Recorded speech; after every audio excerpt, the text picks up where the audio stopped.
Welcome to another Throwback Thursday. For today's book talk, I want to tell you about one of my favorite plays called 12 Angry Men by Reginald Rose. This play was written to be a screenplay, to be a TV film, to be produced. And I always say plays are best seen and seen as a performance, not necessarily read. Because, yeah, you can read a play by yourself, but it's mostly all dialogue. It's better to hear it. 12 Angry Men is one of my favorite plays because it's a real thinker. It's great for logic. It's great for ethos, logos, and pathos. It's great for looking for logical fallacies. The story is you've got 12 people on a jury, and the play is them in the jury room, one location, and they are debating whether or not this young man who's a minority is guilty of killing his father. Now, from the outset, it's 11 people voting guilty, one voting not guilty, and the one person voting not guilty is our protagonist. The play is him trying to convince the others to question the fact, to re-examine the ideas, because quite frankly, it's possible that this guy's not guilty, and some of them are just voting guilty because of stereotypes, because of racism, because the defense attorney did not do a good job cross-examining the witnesses and making good arguments, which is a result of the system. A lot of times in the criminal justice system, poor people do not get good attorneys. They don't have the money to hire someone. They end up with a public defender who is overworked, underpaid, doesn't have the resources necessary, could be worn out, or maybe is just inexperienced.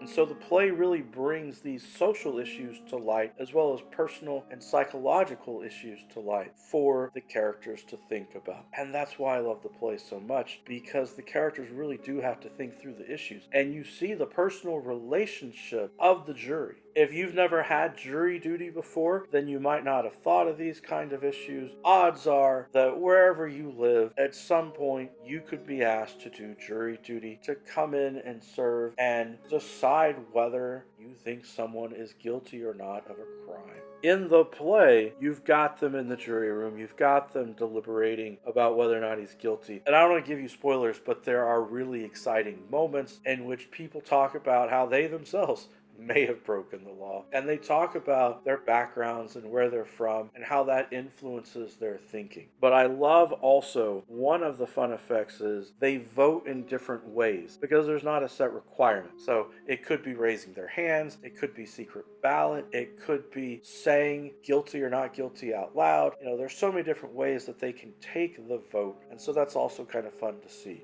There are some powerful scenes in which non-verbal communication really comes into play. The way that people turn their backs to each other or distance themselves from each other. There are also a lot of thought-provoking questions that are in the play. I highly recommend it. I'm talking about it because it's one of my favorite works. I give it 5 out of 5 stars. I see no flaws with it. There are 2 well-known TV film versions of the play. One of them is much older, it's in black and white, and one of them is more modern, it's in color. I prefer the older one that's in black and white, but that's probably because I'm a teacher, and over the years I've shown this play as a film to multiple classes, whether it was at the high school level or the college level, whether I was teaching one level of class or a different level of class, whether I was teaching English or speech, didn't really matter. It's just a great play overall because you can talk about those persuasive elements that are being used by the characters, and it generates great discussion as well. But I say that because the other version of the film has a lot of cussing in it. The more recent version,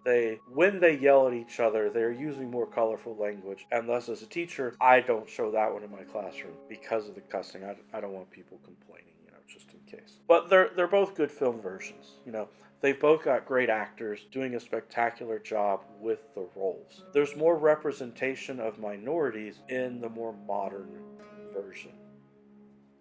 That's it for my book talk today. I hope that you enjoyed it. Join me next time. Every day is a good day for a book talk. Peace.